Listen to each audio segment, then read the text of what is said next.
Saya Dr. Jessica Utagalung. Di sini saya akan membawakan seminar kesehatan yang berjudul Waspada ISPA. ISPA atau infeksi saluran pernapasan akut adalah penyakit saluran pernapasan atas ataupun bawah yang biasa menular dari manusia ke manusia, dapat menimbulkan berbagai gejala ataupun sindrom dari ringan sampai berat tergantung pada patogen penyebabnya, faktor lingkungan, dan juga faktor penjamu. Seperti yang kita ketahui, saluran pernapasan manusia dimulai dari rongga hidung, paring, laring, trakea, bronkus, bronkiolus, dan sampai ke bagian terkecil dari paru-paru yaitu alveolus. Biasanya ISPA ini menyerang saluran pernapasan bagian atas, yaitu dari rongga hidung sampai ke laring. Tetapi tidak menutup kemungkinan ISPA ini dapat semakin parah dan menyerang paru-paru ataupun menginfeksi saluran pernapasan bagian bawah. WHO menyatakan ISPA menempati urutan ketiga dari 10 penyebab kematian di dunia dengan prevalensi angka kejadian sebesar 6,1% ataupun 3,46 juta kasus. Dan kasus ISPA ini juga selalu terdapat dalam 10 penyakit terbanyak di setiap fasilitas kesehatan di Indonesia setiap tahunnya.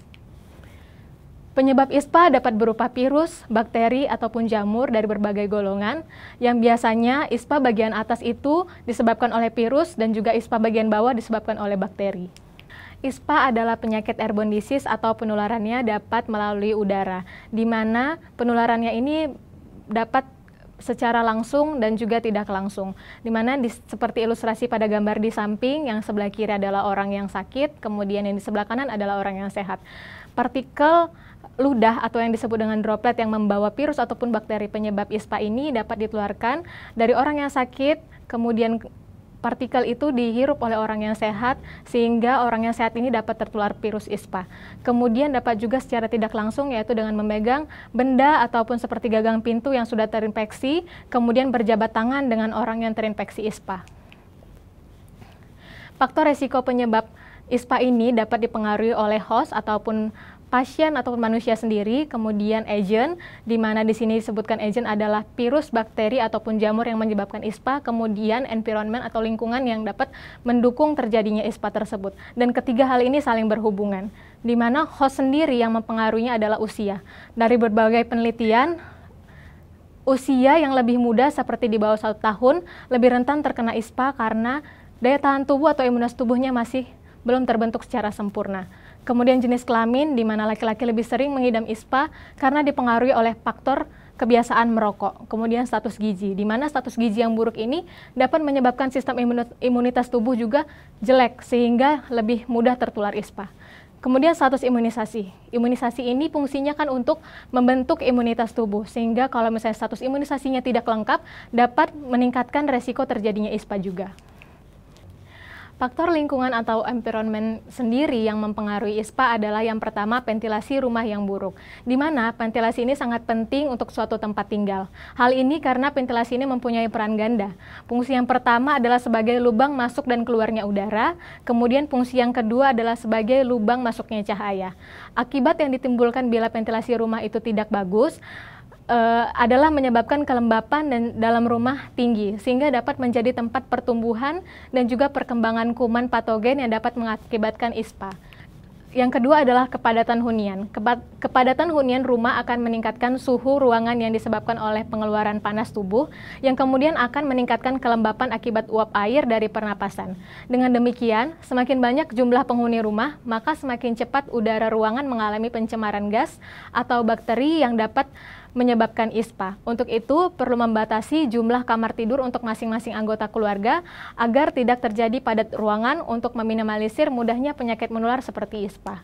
Kemudian faktor yang ketiga adalah kebiasaan merokok. Rokok ini bukan hanya masalah perokok aktif, tetapi juga perokok pasif, yaitu orang-orang yang menghirup asap rokok orang lain.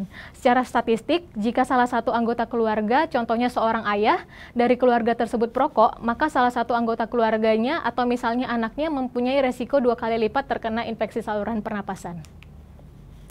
Kemudian yang keempat adalah polusi udara. Tingkat pencemaran udara yang tinggi dapat memicu tingginya kejadian penyakit ISPA. Pencemaran udara bisa disebabkan dari tingkat polusi udara disebabkan oleh asap kendaraan bermotor, kurangnya pohon, ataupun dari asap pabrik. Untuk mengurangi pencemaran udara ini dapat dilakukan pengurangan kendaraan bermotor, kemudian menanam dan memelihara lebih banyak tanaman ataupun pohon, dan juga tidak membakar sampah sembarangan. Gejala dari ISPA sendiri dapat berupa sakit kepala, batuk, pilek, bersin, demam, hidung tersumbat, sesak napas, mudah merasa lelah, nyeri tenggorokan, dan juga nyeri otot. Dan kita juga harus tahu gejala mana yang paling beratnya, sehingga kita tahu kapan harus membawa keluarga ataupun anak kita ke dokter. Di sini, kapan kita harus ke dokter, itu apabila keluarga kita mengalami demam di atas 39 derajat Celcius ataupun sampai menggigil, kemudian sulit bernapas ataupun sesak napas, batuk darah, dan juga penurunan kesadaran. Penurunan kesadaran ini dapat berupa anaknya mulai tampak gelisah, tidak aktif, dan juga lemas. Kemudian bagaimana cara kita mencegah supaya keluarga kita terlindungi dan terbebas dari ISPA? Yang pertama adalah dengan mencuci tangan. Karena tadi seperti yang disebutkan sebelumnya, bahwa tangan ini dapat menjadi kontak secara tidak langsung yang menyebabkan infeksi ISPA. Kemudian ada memakai masker atau menghindari kontak langsung kepada si penderita ISPA. Kemudian menjaga kebersihan lingkungan kita. Setelah itu menjaga keadaan gizi supaya imunitas kita juga tetap bagus, kemudian imunisasi lengkap supaya daya tahan tubuh atau imunitas kita terbentuk, kemudian olahraga yang teratur, karena beberapa penelitian mengatakan bahwa olahraga teratur dapat meningkatkan sistem imunitas tubuh. Kemudian jangan menyentuh area wajah, karena virus ISPA ataupun bakteri yang menyebabkan ISPA ini dapat ditularkan melalui kucekan tangan ke mukosa, yaitu mata ataupun hidung dan juga mulut kita. Kemudian menjaga ventilasi tetap baik supaya sirkulasi udaranya tetap baik juga, dan juga segera lakukan pengobatan apabila terjadi gejala-gejala yang memperparah ISPA tadi, seperti misalnya anaknya tadi sesak napas, penurunan kesadaran, demam tinggi, dan juga apabila anaknya tidak nafsu makan, kemudian ada gejala lain seperti muntah, mual, dan juga BAB cair. Kemudian ada salah satu cara lagi yang ditetapkan oleh pemerintah atau Kementerian Kesehatan untuk mencegah penularan ISPA. Yang pertama adalah melakukan etika batuk, di mana orang-orang yang terinfeksi ISPA atau batuk pilek biasanya harus melakukan etika batuk ini untuk mencegah penularannya terhadap orang lain.